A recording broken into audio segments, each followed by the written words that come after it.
부속실장한테는 뭐 저도 전화하고 국방장관도 전화하고 긴급히 소집을 해야 되기 때문에 또 우리 부속실에서도 전부 보안 손님으로 모시는 거로 해가지고 전화를 여기저기 했을 겁니다. 그런데 제가 비서실장, 안보실장, 국정원장까지 다 연락하라고 아마 전화를 부속실에다가 얘기를 했던 모양인데, 가만히 생각해 보니까 국정원장이 해외 미국 출장 간다는 얘기가 있어서 제가 전화를 한 겁니다. 그래서 제가 그 워딩을 그대로 말씀드리면, 원장님 아직 거기시죠? 제가 이랬습니다. 저는 미국으로 생각하고. 그랬더니 예, 저 아직 여기입니다 라고 답을 하셨습니다.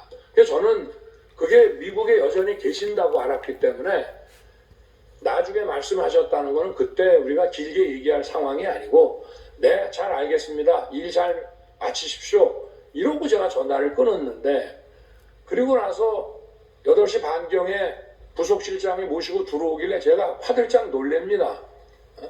원장님 미국 안 계셨어요? 하니까 내일 출발합니다 라면서 아마 그 뒤에 말씀을 하셨던 것 같고요. 제가 국정원장께 전화한 거는 계엄 국무회의니까 국정원장이 있어야 된다고 해서 이제 한 것입니다. 그리고 제가 이제 국정원장이 해외에 있는 줄 알고 홍장원 1차장한테 이제 그 원장 부재 중이니까 원 잘 챙겨라라고 얘기를 한 이유는, 이제 그런 전화 하려고 전화했는데 안 받습니다. 그리고 한 20여 분 있다가 이제 전화가 오는데, 제가 전화를 딱 받아보니까 홍장원 1차장 목소리가, 뭐 저도 반주를 즐기는 편이기 때문에 딱 제가 보니까 벌써 술을 마셨어요. 본인도 인정했고. 그래서 원장 부재 중인데 이 친구가 이렇게 벌써 사람들 만나서 이게 좀 문당지 않다고 판단했기 때문에 제가 분명히 원장 부재 중이신데 원 잘 챙겨라, 그리고 내가 이따가 우리 홍 차장한테 전화할 일이 있을지 모르겠다, 이렇게 하고 전화를 끊었습니다. 본인은 아마 취 중이어서 제가 원장님 부재 중이신데 라는 얘기를, 제가 원래는 답을 이렇게 해야죠. 원장님 아직 서울 계십니다 이렇게 답을 해야 되는데 답이 없었어요. 알겠습니다 이렇게만 답을 하더라고요. 그래서 저는 진짜 원장이 부재 중인 줄 알았는데 8시 반에 강의구 부속실장이 모시고 들어오길래 제가 깜짝 놀랐습니다.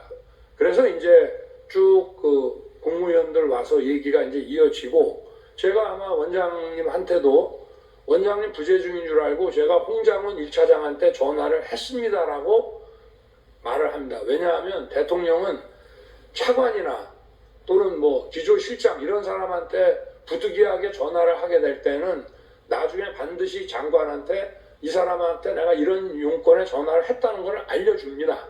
그래서 제가 알려준 거고요.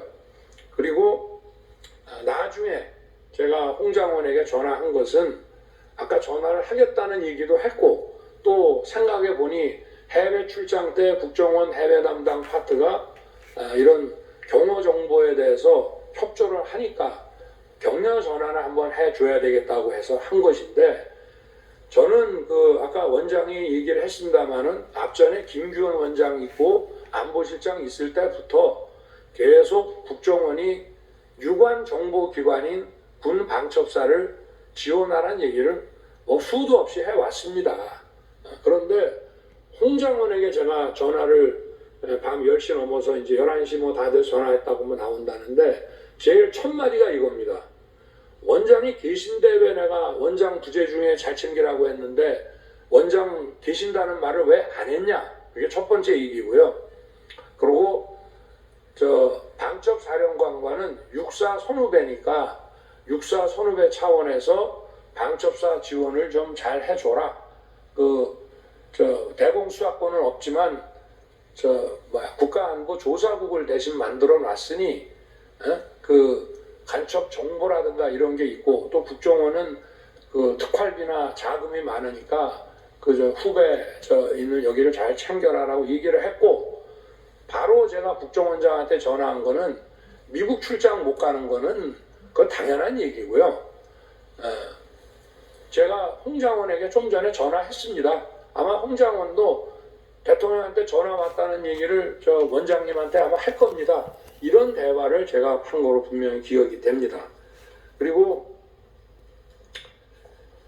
아까 국정원장도 자기가 홍장원에게 무슨 뭐 책 잡힐 일이 있었으면은 대통령에게 해임 건의를 못했을 거라고 한 것처럼 저 역시도 홍장원과 제가 부적절한 뭐가 있었다면 즉시 원장 판단에 따라서 조치하세요라고 제가 못했을 것이고요. 기간이 오래 걸린 게 아닙니다. 12월 6일 오전에 올라왔습니다. 그 해임 안건이 재가건이 인사혁신처로부터 올라왔는데 그날 제가 우리 여당 의원들이 국회에서 의원총회를 하는데 대통령께서 오셔서 이 비상겸의 과정 그 경위와 과정에 대해서 좀 한 말씀 해주셨으면 좋겠다고 해서 제가 고민하다 가기로 했는데 한동훈 대표가 오실 필요 없고 자기가 오겠다고 관저로 오겠다고 했기 때문에 제가 한동훈 대표가 온다니까 한동훈 대표 보는 앞에서 홍장원에 대한 해임 재가를 결재하는 것을 보여주려고 제가 조금 기다렸습니다.